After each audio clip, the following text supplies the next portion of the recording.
Original. Au départ, je pensais que ça allait me coûter très cher au fait, et mon neveu m'a dit non, au fait, c'est 400 euros, 400 dollars. Ça va. Et je me suis dit, bon, je ne gagne pas non plus de millions, en Europe, c'est un salaire basique comme tout le monde, Ouais. mais pour aider ma population, je me suis dit oui, pourquoi pas, et j'ai commencé avec mes propres finances. Et je suis infirmière de profession en Belgique, et donc la santé, c'est quelque chose qui me concerne particulièrement, et je ne pouvais pas rester indifférente à cette situation. Et voilà, et j'ai décidé à ce moment-là de commencer par un dispensaire. Donc c'était vraiment pour les premiers soins, parce qu'il n'y avait rien, il n'y avait pas de dispensaire, il n'y avait rien du tout.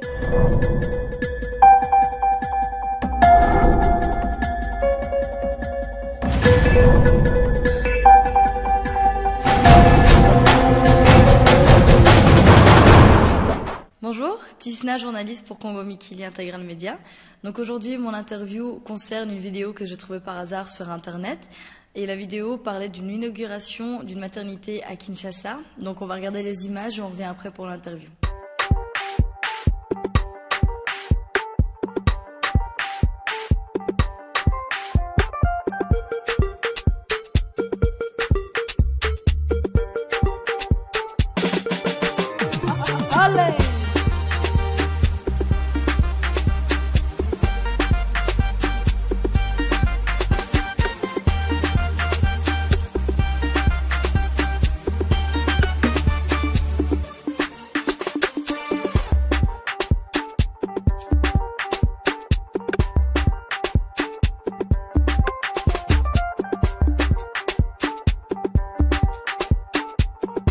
Donc voilà, vous avez vu les images, c'est une initiative hyper importante et touchante. Donc voilà, mon invitée c'est Cécile Edungu qui a eu l'initiative d'ouvrir la maternité à Kinshasa. Donc bonjour Cécile. Bonjour Tessa. Bonjour. Donc ma première question concernant la maternité, pourquoi une maternité et pourquoi pas un autre business? Pourquoi une maternité? Mais en fait, la maternité, mais parce que les femmes en donnent la vie. Et donc, je pense qu'au XXIe siècle, on doit donner la vie dans les bonnes conditions. Et pour moi, c'est inacceptable qu'au XXIe siècle, les femmes, encore dans cette commune-là en tout cas, puissent perdre la vie en la donnant.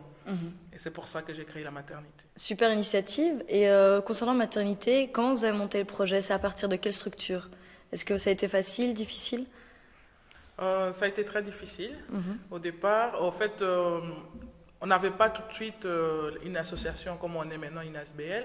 Donc, le projet a commencé donc, en 2008, quand je suis partie en vacances, en visite familiale au Congo. Et lors d'une visite familiale donc à Selembao, j'ai parti voir ma tante avec mon cousin.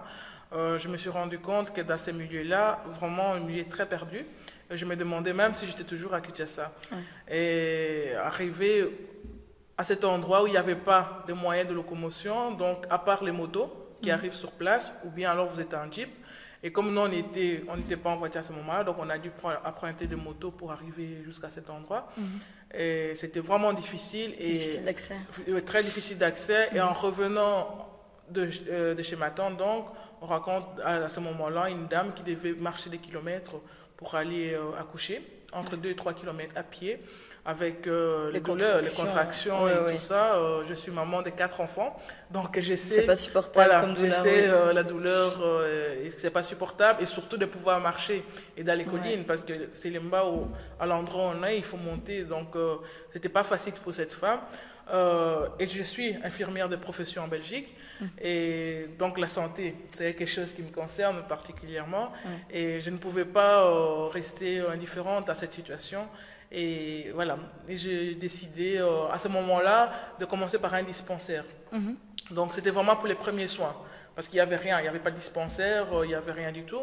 Et on a commencé vraiment un tout petit dispensaire avec mon neveu qui est médecin à Kinshasa. Et l'initiative est venue parce qu'il n'y avait rien à cet endroit-là et on s'était dit pourquoi laisser comme ça. Et au départ, je pensais que ça allait me coûter très cher au fait. Et mon neveu m'a dit non, en fait, c'est 400 euros, 400 dollars. Ça va. Et je me suis dit, bon, je ne gagne pas non plus de millions. En Europe, c'est un salaire basique comme tout le monde. Mais pour aider ma population, je me suis dit oui, pourquoi pas. Et j'ai commencé avec mes propres finances. J'ai envoyé 400 euros, on louait un petit emplacement, une mise en valeur, on appelle ça. Donc, c'est les petites constructions avant que les gens mettent pour préserver leurs parcelles. Donc, on a loué cette petite mise en valeur et on a commencé tout doucement à faire les premiers soins. Mais la demande a fait que on ne pouvait plus rester les petits dispensaires qu'on était, mais les gens commençaient à venir pour des interventions. Et du bouche à oreille. Du bouche à oreille, et on était submergés par la demande. Et comme je vous ai dit, donc j'ai financé ça toute seule, de mes propres moyens. Et difficilement, je ne pouvais plus arriver parce que j'ai les enfants ici, j'ai une famille. Ouais, gérer les deux côtés. Voilà, je ne pouvais pas prendre tout mon argent aussi de mon salaire et envoyer, tandis que ma famille est aussi ici, on a besoin de vivre. Exactement. Et à ce moment-là, en fait, j'ai ma collègue qui travaille avec moi, qui est Françoise Orage, qui m'a dit pourquoi on ne ferait pas alors une association ici en Belgique. Et alors, on essayerait de trouver des fonds pour pouvoir venir en aide à cette population qui en a réellement besoin. Et c'est comme ça que les collines de Selemba ont été créées en 2010. Ok, c'est une belle initiative et bonne réflexion. Merci. Par rapport au financement, justement, vous l'avez mené de quelle manière? Vous avez des partenaires? Actuellement, donc pendant 3 ans, jusqu'à 2013, c'était par nos propres moyens, à moi, par nos propres fonds. Et en fin 2013, on a été subventionné par la COCOF. Donc le projet a été accepté à la COCOF et ils nous ont donné les subsides pour pouvoir agrandir la maternité. Et c'est comme ça qu'on a agrandi la maternité. Actuellement, elle est de 10 lits. Ah ouais, quand même, c'est déjà beaucoup par rapport à un début, oui, exactement. C'est un début. Vaut mieux avoir 10 lits que rien du tout. Exactement. À l'endroit où ils sont. Mais comme je vous ai dit, c'est très difficile parce que voilà, on a construit le bâtiment, on dit merci à la COCOF, ils nous ont vraiment aidé pour construire le bâtiment. Mais maintenant, il y a tout ce qui entoure, il n'y a pas que le bâtiment, on en a besoin, on a besoin du matériel. Et pour le moment, on n'a pas du matériel adéquat, on n'a pas des subsides pour pouvoir payer le professionnel, parce que j'ai eu un médecin qui est vraiment super, Dr Tony, que je remercie encore, qui a travaillé avec moi pour ça $50 le mois. Un médecin qui reçoit moins de 150 € le mois. Et des infirmiers, mes infirmières aussi, qui ont travaillé, qui m'ont accepté. Ils aident avec le cœur. Ils avaient $30 les infirmières le mois. Donc ils ont vraiment aidé avec le cœur, ils n'ont pas regardé tout de suite le financement, je les remercie d'ailleurs. Et aujourd'hui, on ne peut pas les demander de continuer toujours à ces $30 et à ces $50 le mois. Et donc, je fais appel à toute la population congolaise ou pas, de la diaspora surtout, qu'on puisse contribuer. Actuellement, on a besoin de plus ou moins 1 200 € par mois pour pouvoir payer normalement, disons, le professionnel soignant. Et donc, on lance un appel à tout le monde, tout fait nombre, que ce soit 50 centimes, que ce soit 1 euro. Oui, toute aide apporte, peut aider. Est le bienvenu. Exactement. Voilà. Et à ce stade-ci, quelles sont vos difficultés pour continuer à soutenir le projet? C'est plus au niveau des salaires du personnel et du matériel pharmaceutique et le matériel médical, évidemment, l'échographie, vraiment du matériel médical. Matériel et salaire. Oui, matériel et salaire, oui. Vraiment un sujet problématique au Congo. Donc, chers téléspectateurs, si vous voulez aider Cécile Edongou à continuer son projet et à soutenir des gens à l'autre bout du monde, vous pouvez l'aider en envoyant de l'argent sur le compte. Toute aide est bénéfique et encourageante pour continuer la démarche de Cécile Edongou, qui est une démarche très très importante, surtout médicale. C'est quelque chose qui nous concerne tous et surtout la femme qui est vraiment hyper important dans notre système social. Pour l'avenir, quelles sont vos attentes pour le projet? C'est vraiment d'agrandir? Vous avez un autre but? Pour le moment, oui, pour le moment, en fait, le premier but, c'est d'abord de stabiliser.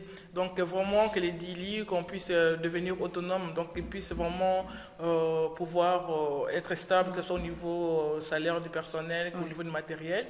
Et après, évidemment, on aimerait agrandir parce que la demande est telle que les 10 lits ne suffiront pas. Vu que les gens, ils savent que au niveau des collines, on ne paye pas beaucoup parce que, par exemple, un accouchement pour 25 €.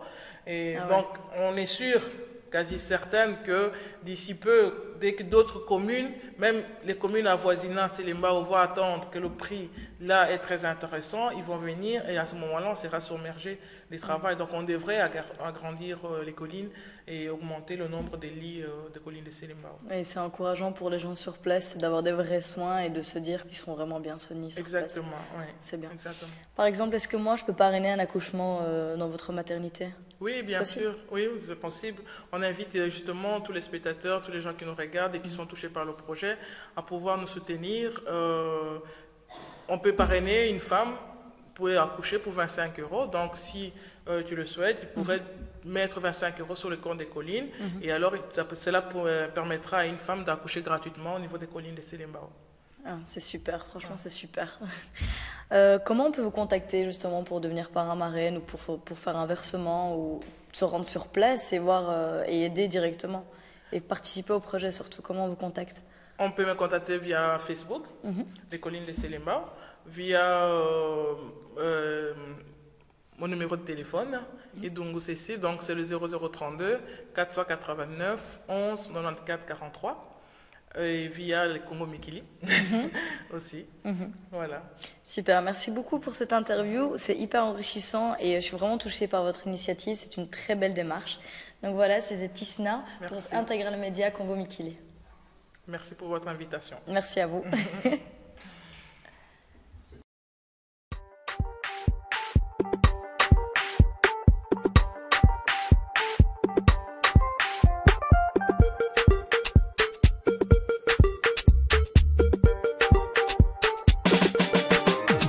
Allez!